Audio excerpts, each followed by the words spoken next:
Hello, my name is Andy and I'm a compulsive gambler. Last bet, 14th of April 2007. Hi guys, doing a pre-record today. I've been going over this for the last couple of weeks, and I wanted to reshare my story again really.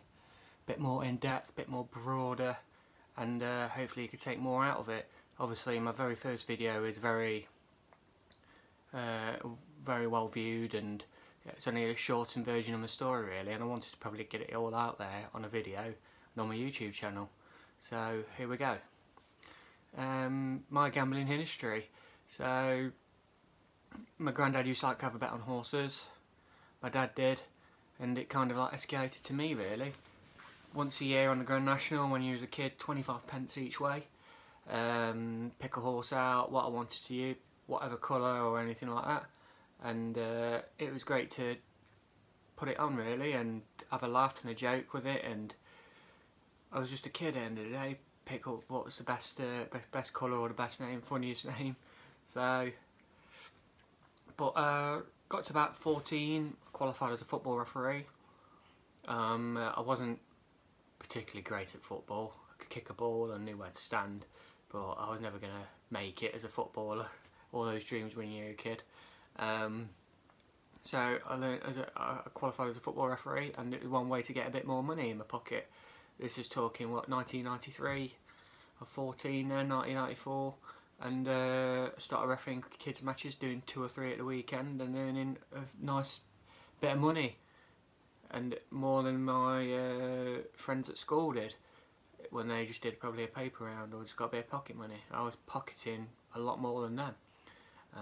So I started having flag bets, round robin bets on the horses on a big race meeting at a weekend. I was about 14, 15, 16. But I was able to go in the bookies and actually place a bet on my own. This is in a little suburb of Derby way from Sinfin originally. And you just had the local bookmakers in there, and I had no problem placing a bet, going in and doing it. I did what I did. So I enjoyed the horse racing, enjoyed it as a spectator sport as well, so I loved all the big meetings and stuff.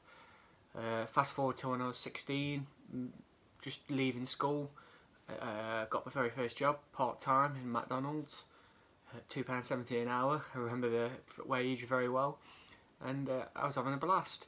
It was plenty of money in my pocket again for mid-90s. This is like 95, 96 when I left, so I got the job when I was 1996. Earning a bit of money, never wasted it. It let it build up in my account. I was buying nice clothes, shoes and stuff like that. And I'd have a bet on the horses at the weekend again, like no other. Started to take a bit of more of a keen interest, so any big meets during the week I'll be having a bet as well. Never placed more than what, £3 or £4 on a bet really, just enjoyed it really, and I loved it. Made some new mates at college, so got introduced to playing cards, playing 3-card brag. Very good social kind of thing. I was aiding and abetting at college, and full of change, 5, 10s, 20s, 50p's all in our pockets, and it was a great laugh. I really enjoyed it, and it was my kind of scene really. Good bunch of lads, about 8 or 9 of us. We used to, probably on a Friday night, depending on whose mum and dad were away on holiday or gone out for the evening, that would have people come round. We'll get the kebabs, takeaway in, beers in and stuff and all that, and play to early hours. Just 3-card brag, just social activity, having a laugh and a joke. Sometimes we'd have a game before we went into town on a Saturday night. Obviously going clubbing and things and all that lot, and go to brown bars and stuff, and it was just a great time. And yeah, I played on the fruit machines back then. I was quite rapid on them, so if I did have a £10 note and I brought a drink, that £10 note would be changing to change, and more often than not I would have lost it. Probably very early signs of me being probably fairly addicted, having a very bit of addiction to gambling, because once it was gone kind of thing. No limits to me. But when I came out of that, and what I did then was when I was about 18, 19, started working full time in my jobs. Worked for Welcome Break for a Burger King as a manager. Obviously betting on horses still. Went to the first big meeting, which was a Grand National. Not a Grand National, sorry, Cheltenham Gold Cup. I had a fab time there with my dad. That's where I started to stake a little bit more money on now, because I was earning a little bit more money. So it was like £5–10 a race. Have a bit of a bet on the football, nothing major like first goal scorer and stuff and all like that. Regularly going to the football as well. Obviously, as people probably aware, I'm a Derby County fan, and had a season ticket, and I just love following Derby around, and I enjoyed my football immensely. My refereeing was going great guns as well. Started doing like semi-pro games. I managed to luckily get 2 FA Cup matches on the line as well, which was quite an amazing achievement. Got to 21, and I landed a great job at Toyota Manufacturing in Derby. Great place, very well paid, hard work, but you kind of earned it, if you know what I mean. It was quite a difficult place to get into at the time, and luckily I got through it. I got in and kept my head down, working 2 weeks days, 2 weeks nights. Met my wife, who's now my girlfriend at the time, who's now my wife, Becky, in a nightclub in Derby. Bit of a blind date, and we just started getting to know each other, started to fall in love, and we cracked on like with life. Used to go see each other loads at weekends and bits during the week, depending on work life and things like that. Asked her to marry me.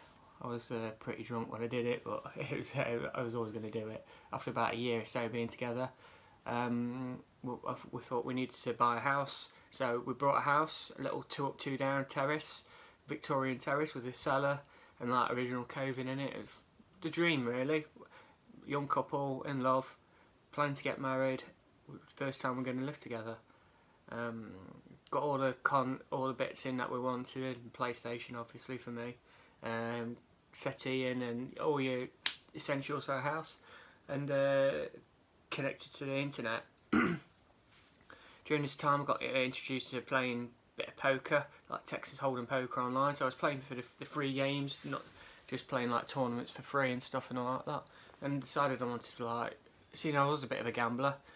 Played fruit machines, played on the horses a lot as well, and if I was in the bookies for a good couple of hour session, I played on the brand new fixed odds betting terminals at the time, and there were a couple of years in then, but playing roulette and things like that. Nothing massive. I think I had a bit of a set thing where if I played on a fixed odds betting terminal, I'll be put £20 in and then just do like these increment bets, and once that £20 had gone, it gone, so to speak. But anyway, started playing poker online, played for tournaments, so I was just paying like £5–10 to join a big tournament. Throughout the time playing poker, I won 20 tournaments online, so I won well into 4 figures on a few occasions, tournaments, and I thought I was pretty good, really good, good at reading the game and stuff and all that lot. Horse racing continued, obviously with how much money I earned at work. My bets started to go higher, so I was playing like having tenner each way on a horse and stuff and all that lot. Bigger bets on round robins and accumulators and stuff like that, and I was started to ramp it up a bit, especially with winning a lot of money online as well. Well, I'd say winning money online. I thought I was good. Started to take over my life a lot. The poker did. So I worked 2 weeks of days, 2 weeks of nights. The 2 weeks while I was on days, I was like starting to not go to bed till like 2–3 in the morning. That was quite a issue really. I was like getting up, I was knackered getting up for 6 o'clock in the morning, and then going to work again, and then coming back and repeat as well. During this time I got married to my wife, and yeah, we were just like settling down really. But then 2 weeks and nights come in, I had to be up for about 10 in the morning because I knew what set games I wanted to play on the poker and stuff. So I was just not sleeping, not eating properly. I was getting quite fat and very unhealthy, not doing no fitness. By this point, I already stopped refereeing because of work. But I was like in my bubble playing poker a lot. And I started to neglect the bookies, weren't going to horse racing, betting on there for a bit. I was just purely focusing on poker, thinking I was like the mutt's nuts, that's it. Started playing cash tables, so I was playing every hand. Playing for like £40–50 a hand, then up to 100, 150. By the end of it I was playing like £500–600 hands, and I was losing quite heavily. The 20 tournaments won all that money. I reverse withdrawed it loads of times, and I never ever actually withdrew any of my money. And looking back now, that time 2006, I was really starting to struggle. Unbeknownst to my wife, I was starting to take bits out of her bank account because we had separate bank accounts. She's totally oblivious to gambling world. She was brought up very differently to me. Mum and Dad didn't gamble at all or anything. She didn't really have a clue, probably apart from having the odd pound on the lottery and stuff and all that lot. I was doing crazy amounts. I started to apply for credit cards. I remember getting an MBNA one, got £3 limit straight away. Smashed it into bits, £3 within a couple of months, 2–3 months, just purely gambling. Another credit card, I think I had a Marbles one, similar amount, went through it. HSBC one with my bank account, another one straight through it, and there was another one as well, I think it might have been a Capital One or something like that. I gone through all that, gone right into 5 figures worth of debt straight away. Went for a loan at HSBC, who I was with, and I got a loan straight away. Great credit rating, brilliant. This is at the height of like the credit where you could easily get credit. And I remember I went in one Friday afternoon. It was about 4:30 in town, 4:45. Got my loan, hit my bank account, and I asked to withdraw £1,000 in cash. Got it in cash. Went straight over to the bookies, and I had a few bets on horses, and I smashed the rest into a fixed odds betting terminal, £100 spins. Did the whole lot in about 45 minutes, an hour. Dusted myself down, went home, went to work on night shift that Friday night. Crazy, just chucked £1,000 straight like that in under an hour. It was just balmy. But life continued. I wiped clean all the credit cards, then I reused them all again. I was just completely hooked by this stage, just battering it out, battering it. Got another £15 loan, clean them as well. Then I just did it again over a period of 2006. That year, 2006, I went through my credit cards 3 times, cleared them out with loans twice. The 3rd time I was struggling to start getting credit now. I was looking for like anywhere where I can get credit, and you know those TV ads you get on Sky Sport and Sky News or something like that. Applied for a loan like Ocean Finance, Yes Loans and stuff and all like that, and I got approved for a secured loan on the house. Very high, expensive one, £15 again. But I had to tell my wife this time that I needed a loan to cover my debts and stuff. She was, yeah, no problem, sign for it and stuff. I remember having to lie to her though, saying it was just for £5,000.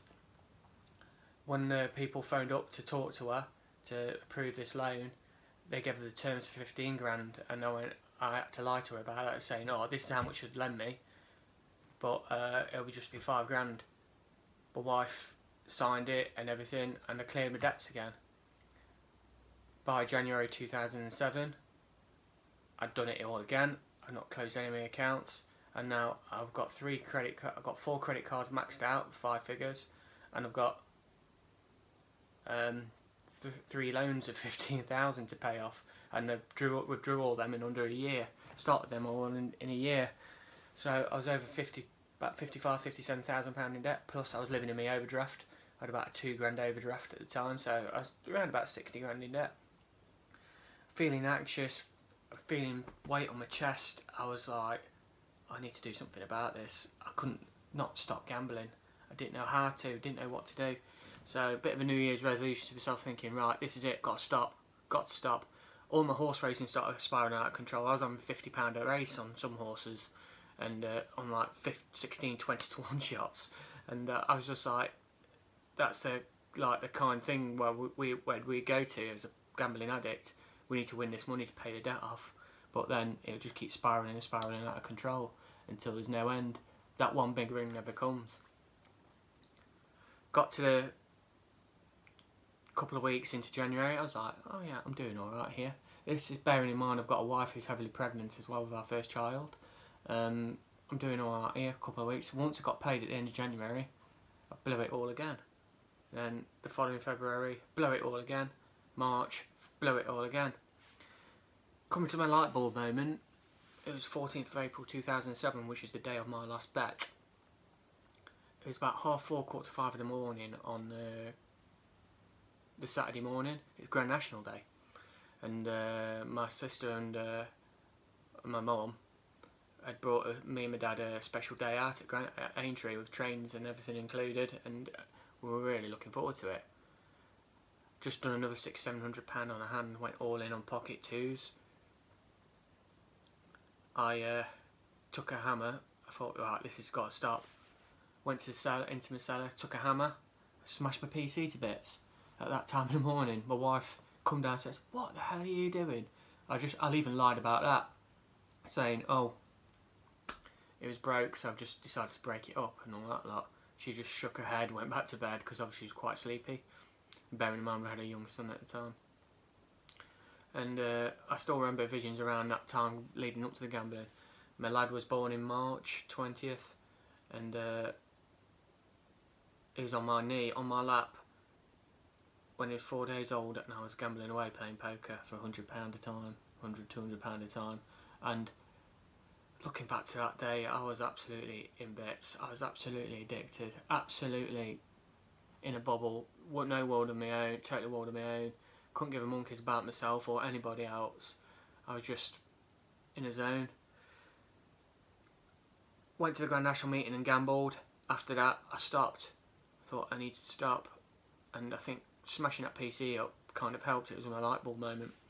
Didn't tell anybody about how much debt I was in or anything like that. Thought I could do it on my own. Increasingly withdrawn, absolutely in bits, but I couldn't tell anybody. Pressure was building up on me. I actually penned a letter that I was going to run away. I thought, I can't do any more of this. Can't do any more of this. Can't carry on with life. Another date that comes into my mind, it was 8th of June. I was coming home from work, and I just, all the statements that I hid and stuff and all that lot, my wife found one. She had opened it up during the day, read it, and she goes, "What's going on? What's all this?" And I just opened up, cracked, and I told her absolutely everything. And she was absolutely in bed. She was crying her eyes out. And my 3-month-old son there, giggling away, laughing and joking. And it was horrendous for her. And I've really let her down. And the one thing that you do lose the most is not the money, it's the trust in you. And she couldn't trust me. And she kicked me out of the house that day. Just go to your mum and dad's. I gave her all the credit cards, she cut them up in front of me. And I remember leaving the house, leaving her with my son. I'm like, am I going to see him again? Are they going to stay with me? So I went, got in the car. I love my dance music, love my clubby music and stuff, and I switched my radio off, switched CD player off. And for that 10-15 minute drive back to my mum and dad's, it was like a psychological barrier to this day for me. I can still picture it now. Got the death march going in my head, just thinking that's where you're going to end up, Andy. Got to my mum and dad's, obviously unbeknown to them what I'd done, and I just opened up again, said everything again, and they went apoplectic at me. My sister's crying her eyes out because she was like trying to rank her with my mum and dad, say, look, he needs help, he needs help. So understand them getting angry, totally do. So got there, sorted it out, kind of way, I needed help. Went on the line, found Gamblers Anonymous meetings in Derby. So I thought, right, yeah, you need to go to that. You need to put some barriers in place for you as well. Obviously, you've got no opportunity to gamble online now. Obviously, you can't go to bookies or anything like that lot. And I gave all bank account details to my wife. Says, look, I don't need no more banking or anything like that because I've dragged her into this mess now. When I tell my story, tell them everything, my mum and dad, my in-laws, my wife, felt a sudden release. It was like a whoosh. Felt better instantly. It's bizarre, that is, but I've passed all my problems on to somebody else. They've got all my shit, and I needed to step up and make myself counted. To that first meeting at GA, I didn't want to go. I was kicking and screaming, thinking no one's like me, blaming everybody else but myself. I didn't want to take responsibility. I was like, no. But I've had bad beats and stuff. It got rigged. It was rigged. It was rubbish and all that lot. Got to that meeting, proceeded to either nod my head at everybody when they were telling stories like I'm doing now. I'm like, yeah, I've done that. Yeah, I hid statements. Yeah, I lied about that. I thought, wow, I might be in the right place here. It took me a good 2 or 3 months. I always say give GA 90 days. I'm glad I did. Still go to my meetings when I can as well. But I was like, this is my start of my recovery now. I think this is the place where I needed to be. It was like my medicine each week, being around other people who did understand me, who wanted to talk to me. I started to open up more about my feelings and made sure that people understood and talked to me. Talked to my wife more than I ever did. She struggled with trust for a long time. She wouldn't hold my hand. She'd walk in front of me when we used to be out, walk behind me, wouldn't walk to the side of me. No hugging, no kisses or anything for months. And I really let her down. I had to rebuild that trust, build that confidence back into me. Kept receipts for everything. I just had pocket money, really. I had to be treated like a kid. That first year was very tough in recovery. I remember Boxing Day 2007, massive horse racing day, sporting day, football, horse racing and stuff. I used to love a gamble on there. Wife left me with £20 because she was down south for the day with family. Took my son there, and I was on my own in the house. And I wanted to gamble so bad. I had the urges to do it, and I might have even got my coat on at one stage. Stopped myself thinking, I'm bouncing off walls here. What do I need to do? Phoned up a Chinese takeaway, ordered 20 quid worth of Chinese, and it stopped me from gambling. One thing I learnt about GA is take it a day at a time. Talk to people. Do something to stop yourself from gambling. And I ordered Chinese that day. Started to get fitter. We talk about time, money and opportunity. The blocks you can do for money and opportunity, but the time kills for me, and I had to replace all that time gambling. So I stopped gambling. What do? Started to get fit. Started to do running.